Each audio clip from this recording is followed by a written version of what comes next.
Okay students, तो last lecture में हमने ब्लड के बारे में डिस्कस किया। आज अपन ब्लड वेसल्स के बारे में स्टडी करेंगे।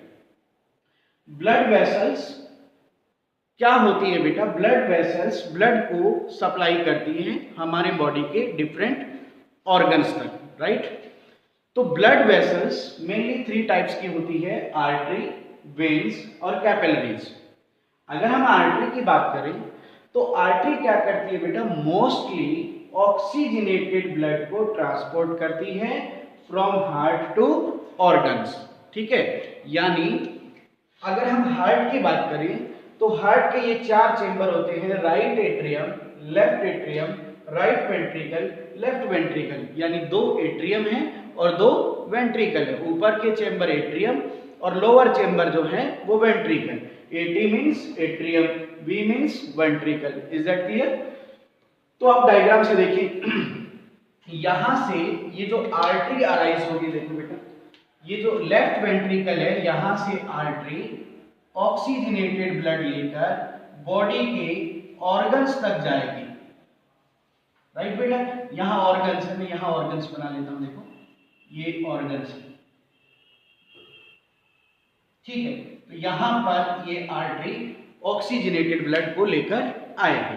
तो आर्टरी क्या कर रही है? देखो डायग्राम से समझ आ रहा है ना कि हार्ट से ऑक्सीजनेटेड ब्लड को ऑर्गन्स तक लेके जाएगी, है ना? तो ये आर्टरी है। आर्टरी जो होती है बेटा, इनकी थिक वॉल होती है, यानी जो इनकी वॉल है वो थिक होती है।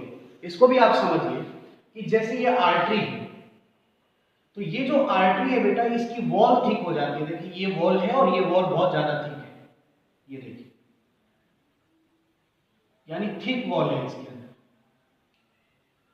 अच्छा, अब एक बात देखो कि जब इसकी वॉल थिक हो गई है, ये वॉल जो है वो थिक है, तो फिर इसकी जो अंदर ल्यूमेन है, जो इसके अंदर की कैविटी है, वो क्या हो गई? नैरो हो गई है, यानी इसमें नैरो कैविटी होती है। तो थिक वॉल है, नैरो ल्यूमेन है। ल्यूमेन मतलब कैविटी। तो वॉल अगर थिक होगी और ल्यूमेन अगर नैरो होगी बेटा, वही बात है कि एक बड़ी पाइप है, मोटी पाइप है ना, और एक पतली पाइप है। पानी दोनों में फ्लो होगा, लेकिन प्रेशर ज्यादा किस में होगा? प्रेशर ज्यादा किस में होगा? जो पतली पाइप है उसमें पानी का प्रेशर क्या होगा? ज्यादा होगा एज कंपेयर जो लार्ज पाइप है ना। सिमिलरली ये जो आर्टरी है, इसकी वॉल थिक होने की वजह से इसके अंदर की जो कैविटी है वो क्या हो गई? नैरो हो गई। और नैरो कैविटी होने के कारण इसके अंदर जो ब्लड प्रेशर है वो बहुत ज्यादा हो रहा है, यानी इसमें ब्लड फ्लो होगा विद हाई प्रेशर, ज्यादा प्रेशर से ब्लड फ्लो होगा, राइट बेटा? दूसरी बात कि जो आर्टरी होती है वो आपको रेड कलर में ऑब्जर्व होगी। कैसा कलर होगा? Red colour. पक्का पक्का समझ आ गया होगा? एक बार फिर से आर्टरी को देख लीजिएगा। आर्टरी हार्ट से ऑक्सीजनेटेड ब्लड लाती है। ऑक्सीजनेटेड ब्लड वो होता है जिसमें हीमोग्लोबिन के साथ ऑक्सीजन है, राइट बेटा? तो ये हार्ट से इस ब्लड को ऑर्गन्स तक लेकर आएगी। बात समझ आ गई? दूसरी बात, वॉल थिक है, ठीक है? तो वॉल थिक है तो अंदर की कैविटी क्या हो गई है? नैरो हो गई है। इस वजह से इसमें जो ब्लड फ्लो होगा वो हाई प्रेशर के साथ ब्लड फ्लो होगा, ठीक है? और रेडिश कलर में आपको ऑब्जर्व होगी, ठीक बात? ओके। इसमें भी बेटा अगर आप हायर क्लासेस में जाएंगे तो आपको 3 तरह की टर्म्स देखने को मिलेगी, ठीक है? मैं थोड़ा सा अभी आपको इंट्रोड्यूस करवा देता हूं। एक टर्म मिलेगा आपको ऑर्टा, एक मिलेगा आपको आर्टरी और एक मिलेगा आर्टेरियोल्स। एक बार फिर से देखिएगा, ऑर्टा, आर्टरी और आर्टेरियोल्स, ठीक है? आप थोड़ा सा डिफरेंस समझ लीजिए। जो हार्ट से निकलेगी वो ऑर्टा होगी, जो हार्ट से अराइज होगी वो ऑर्टा होगी, और जो ऑर्गन्स में जाएगी वो आर्टरी होगी, और ऑर्गन में जाकर जो आगे डिवाइड हो जाएगी वो आर्टेरियोल्स होगी। यानी सबसे बड़ा साइज किसका होगा? ऑर्टा का, उससे छोटा साइज आर्टरी का, और सबसे स्मॉल साइज आर्टेरियोल्स का। बात समझ आ गई? बेसिक है वैसे तो। जो हार्ट से अराइज होगी वो सबसे बड़ी होगी, उसे बोलेंगे ऑर्टा। फिर जो ऑर्गन में जाएगी वो होगी आर्टरी, और फिर जो ऑर्गन में जाकर डिवाइड हो जाएगी वो हो जाएगी आर्टेरियोल्स। ठीक बात? मुझे नहीं लगता कोई दिक्कत आपको होगी। चलिए अब बात करते हैं अपन वेन्स की। ठीक है भाई, वेन्स में देखते हैं क्या होता है। जो वेन्स होती है वो आपको ब्लूइश कलर की नजर आएगी बेटा, या ब्लू ग्रीन कलर भी बोल सकते हैं अपन, ब्लू ग्रीन कलर की आपको ऑब्जर्व होगी, है ना। अच्छा एक और बता दो, आर्टरी जो होती है वो डीपर होती है, आर्टरी डीपर रीजन में होती है, यानी अंदर की तरफ होगी, ठीक है ना, डीपर रीजन में होगी। स्किन के बहुत ज्यादा डीपर जोन में आपको आर्टरी मिलेगी, तो ये दिखेगी नहीं आपको जनरली, लेकिन जब आप अपनी स्किन पर देखेंगे तो आपको ब्लू ग्रीन कलर की जो वेसल्स दिखाई दे रही है वो वेन्स है, यानी वेन्स जो होती है वो अपर सरफेस पर होती है, ठीक है, आसानी से आपको ऑब्जर्व हो जाएगी ये चीज, ठीक है। दूसरी बात, वेन क्या करती है बेटा, वेन्स मोस्टली डीऑक्सीजनेटेड, ठीक है, डीऑक्सीजनेटेड मतलब हीमोग्लोबिन के साथ कार्बन डाइऑक्साइड है, तो डीऑक्सीजनेटेड ब्लड ट्रांसपोर्ट करती है फ्रॉम ऑर्गन टू हार्ट, ठीक है, आई बात समझ। मतलब अब यहां से बेटा ये वेन्स अराइज हो जाएगी, ठीक है, ये वेन्स, और ये डीऑक्सीजनेटेड ब्लड लेकर जाएगी, ठीक है ना, ये वेन्स। तो वेन्स ब्लड कहां से लेके जा रही है, ऑर्गन से, ठीक है, किसको दे रही है, हार्ट को, ठीक है, और कौन सा ब्लड लेके जा रही है, डीऑक्सीजनेटेड, ठीक है। और जो वेन्स हैं वो थिन वॉल होती है बेटा, इनकी वॉल क्या होती है, थिन होती है, तो फिर इनकी जो कैविटी हो जाएगी वो क्या हो जाएगी, ब्रॉड हो जाएगी, ठीक है ना।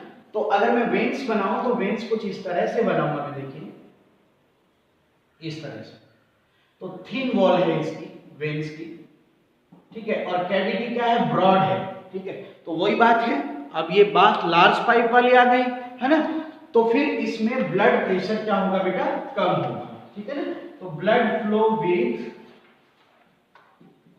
लो प्रेशर,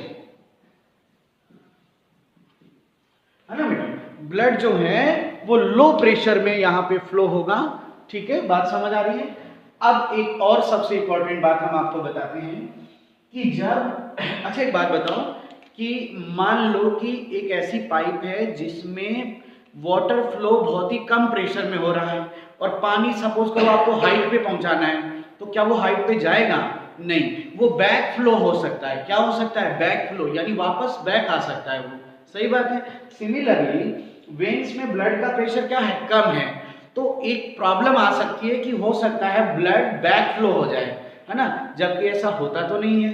क्यों नहीं होता, क्योंकि वेन्स में सेमी ल्यूनर वाल्व होते हैं, क्या होते हैं बेटा, सेमी ल्यूनर वाल्व प्रेजेंट होते हैं, ठीक है ना। आर्टरी में ये वाल्व नहीं होते हैं क्योंकि आर्टरी में जरूरत ही नहीं है, आर्टरी में प्रेशर बहुत ज्यादा है, जबकि वेन्स में प्रेशर कम है, इसलिए इसमें वाल्व लगे होते हैं, और वाल्व होने के कारण बैक फ्लो नहीं होगा, यानी prevent back flow of blood,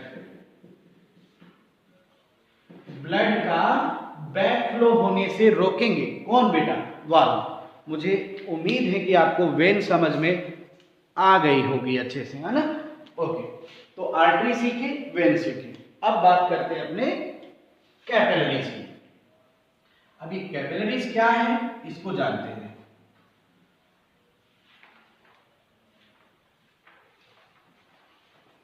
अगर हम कैपिलरीज की बात करें बेटा, तो ब्लड कैपिलरीज क्या करती है, ये इनमें बेटा वेरी थिन वॉल, बहुत पतली वॉल होती है, इसका मतलब कि इनकी जो ल्यूमेन है वो बहुत ज्यादा ब्रॉड हो जाएगी बेटा, है ना। तो कई बार डायग्राम ही आपको पहचानना पड़ जाता है कि कौन सी आर्टरी है, कौन सी वेन है और कौन सी कैपिलरीज है। तो देखो डायग्राम में डिफरेंस करके देखो, इस तरह से ये और ये, अब देखो सबसे नैरो वाली क्या हो गई, आर्टरी हो गई, ये वेन्स होगी, और जिसकी ल्यूमेन बहुत ज्यादा बड़ी है वो कैपिलरीज हो गई, यानी ये कैपिलरीज है, और वॉल बहुत थिन हो गई इनकी, ठीक है ना, सिंगल लेयर वॉल होती है। और कैपिलरीज क्या करती है बेटा, ये ब्लड का एक्सचेंज करती है बेटा, किसके साथ, टिश्यूज के साथ या ऑर्गन के साथ। यानी जब ये आर्टरी यहां पर आई है, ये आर्टरी है, तो आर्टरी आकर यहां पे एक नेटवर्क बनाएगी इस तरह से, इस तरह से। ये कैपिलरीज है बेटा, ठीक है। तो आर्टरी ने तो ब्लड ला दिया और वेन्स ब्लड ले जाएगी, वेन्स ब्लड को ले जाएगी और आर्टरी ब्लड को लाएगी। लेकिन जो ये ब्लड का एक्सचेंज है, जो ऑर्गन के साथ एक्सचेंज है, वो कौन करता है? कैपिलरीज करती है।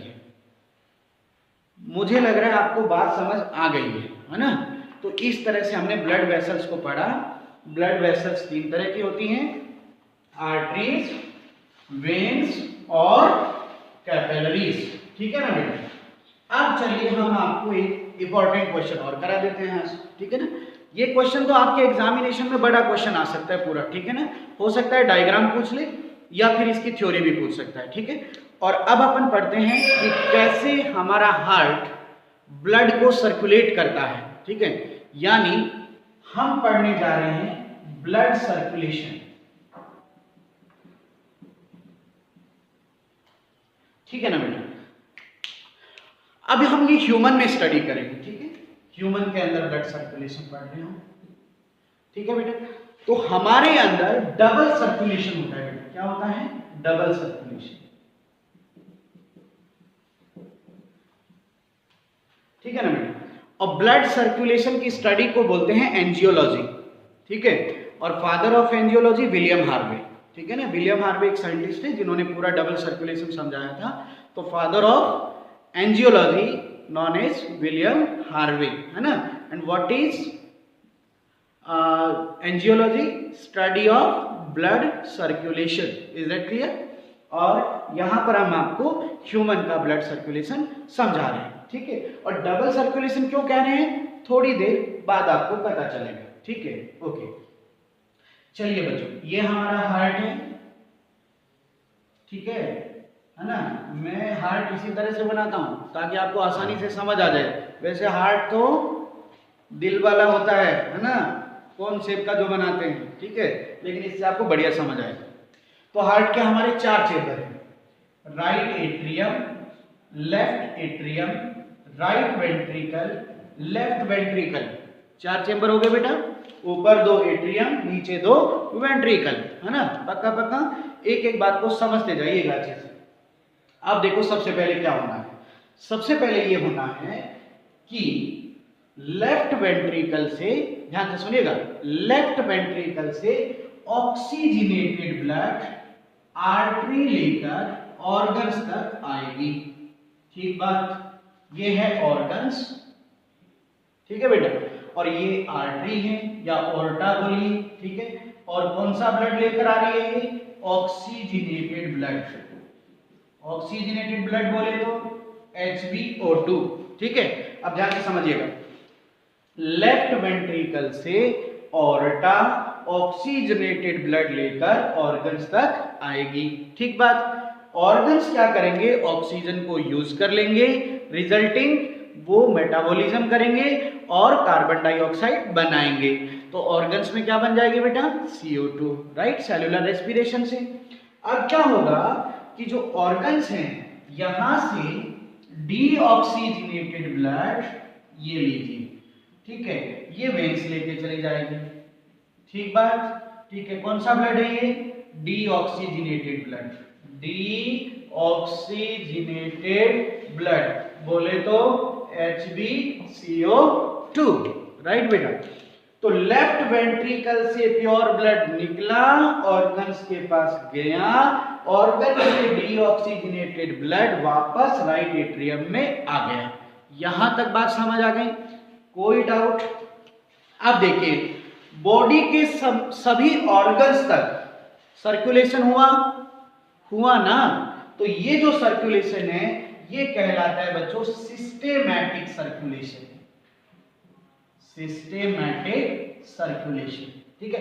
एक बार हार्ट ने पंप कर दिया ना, एक बार बॉडी को दे दिया और एक बार बॉडी से ले लिया, एक सर्कुलेशन हुआ कि नहीं हुआ? हुआ, है ना। तो डबल सर्कुलेशन का पहला पार्ट आपने पढ़ लिया, सिस्टेमैटिक सर्कुलेशन, ठीक है भाई। बात समझ आई कि नहीं आई? ठीक है ना। सिस्टेमैटिक सर्कुलेशन का मतलब क्या होता है? बॉडी को आपने ब्लड दे दिया है और बॉडी से ले लिया है, हार्ट ने एक बार पंप कर दिया है, राइट। चलिए आगे देखते हैं। अब क्या होगा, ये जो डीऑक्सीजनेटेड ब्लड है वो यहां से राइट एट्रियम से वो आ जाएगा राइट वेंट्रिकल में, ठीक है ना, राइट एट्रियम से राइट वेंट्रिकल में आ जाएगा, ठीक है। अब राइट वेंट्रिकल से एक और यहां से वेसल निकलेगी और वो इस ब्लड को लेके जाएगी लंग्स के पास, ठीक है ना बेटा।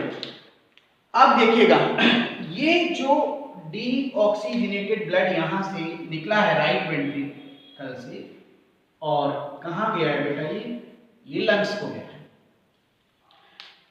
इसको ले जाने वाली आर्टरी का नाम है पल्मोनरी आर्टरी। अब देखो, आज मैंने आपको बताया था ना, all arteries carry oxygenated blood, सभी आर्टरी ऑक्सीजनेटेड ब्लड को कैरी करती है, बट पल्मोनरी आर्टरी कौन से ब्लड को कैरी करती है, डीऑक्सीजनेटेड ब्लड को। एकमात्र आर्टरी है जो डीऑक्सीजनेटेड ब्लड कैरी करती है और वो कौन सी है, पल्मोनरी आर्टरी। ध्यान रखिएगा, ये सबसे इंपॉर्टेंट क्वेश्चन है, ठीक है। अब लंग्स में आपको बताया क्या होगा बेटा, लंग्स में यहां पर क्या आएगी, ऑक्सीजन और CO2 बाहर निकल जाएगी, तो अब जो ब्लड है वो ऑक्सीजनेटेड हो जाएगा। तो अब इस ब्लड को यहां पर लाया जाएगा और ये कौन लेके आ रहा है, देखो ये लेके आ रहा है पल्मोनरी वेन। अब देखो ये ब्लड कौन सा है, ऑक्सीजनेटेड, ठीक है ना, बात समझ आई आपको एकदम अच्छे से। अब देखो all veins deoxygenated blood carry करती है, but pulmonary vein oxygenated blood carry करती है। तो ये इंपॉर्टेंट क्वेश्चन हो गए हैं दोनों। अब देखो ये ऑक्सीजनेटेड ब्लड कहां आ गया, लेफ्ट एट्रियम में, अब यहां से लेफ्ट वेंट्रिकल में और फिर ऐसे बाहर, ठीक है ना। तो इस तरह से ये सर्कुलेशन चलता रहेगा। बताइए पूरा समझ आया। अब हार्ट ने एक बार तो बॉडी के ऑर्गन्स को ब्लड दिया, एक सर्कुलेशन हुआ, दूसरी बार लंग्स को दिया, है ना, तो ये दूसरा सर्कुलेशन है और इसे बोलते हैं पल्मोनरी सर्कुलेशन। यानी जो सेकंड सर्कुलेशन हुआ उसका नाम है पल्मोनरी सर्कुलेशन, है ना। अब बताएंगे कौन सा सर्कुलेशन बड़ा है, सिस्टेमेटिक बड़ा है, पल्मोनरी बड़ा है। अरे पल्मोनरी में तो केवल लंग्स को दिया जा रहा है, एक को ही दिया जा रहा है ना, और सिस्टेमेटिक में तो बहुत सारे ऑर्गन्स को दिया जा रहा है। तो सिस्टेमेटिक सर्कुलेशन बड़े लेवल पर होता है, यानी ये लार्ज सर्कुलेशन है और ये स्मॉल सर्कुलेशन है, ठीक है ना बेटा। आप जब हायर क्लासेज में जाएंगे तो आपको ये भी पढ़ने को मिलेगा कि हार्ट के भी दो पार्ट पढ़ाते हैं, सिस्टेमेटिक पार्ट और पल्मोनरी पार्ट, ठीक है ना। तो जो पार्ट बॉडी के ऑर्गन्स को पंप करता है वो सिस्टेमेटिक है, यानी लेफ्ट पार्ट हार्ट का सिस्टेमेटिक होगा, और जो लंग्स को पंप करता है वो कौन सा है, राइट। तो राइट पार्ट हार्ट का पल्मोनरी सर्कुलेशन में इन्वॉल्व होगा और लेफ्ट पार्ट जो है वो सिस्टेमेटिक माना जाएगा। बात समझ आई कि नहीं आई, या यूं समझिए, इस सिस्टेमेटिक सर्कुलेशन में कौन कौन भाग ले रहे थे, एक तो लेफ्ट वेंट्रिकल और एक राइट एट्रियम, ये बॉडी को दे रहा है और ये बॉडी से ले रहा है। तो ये दोनों, है ना, ये दोनों किसके पार्ट हो गए, सिस्टेमेटिक सर्कुलेशन के। और जो लंग्स को देगा वो पल्मोनरी हो जाएगा। तो लंग्स को कौन दे रहा है, देखो राइट वेंट्रिकल दे रहा है और लेफ्ट एट्रियम ले रहा है, तो ये दोनों पल्मोनरी सर्कुलेशन के पार्ट हो जाएंगे। उम्मीद है कि आपको समझ आया होगा बेटा। कल मिलते हैं अपन ऑनलाइन क्लास में, है ना, जो 12:35 पर हमारी क्लास होगी। मैक्सिमम बच्चे वहाँ आइए और अपने डाउट डिस्कस करिए। Thank you very much.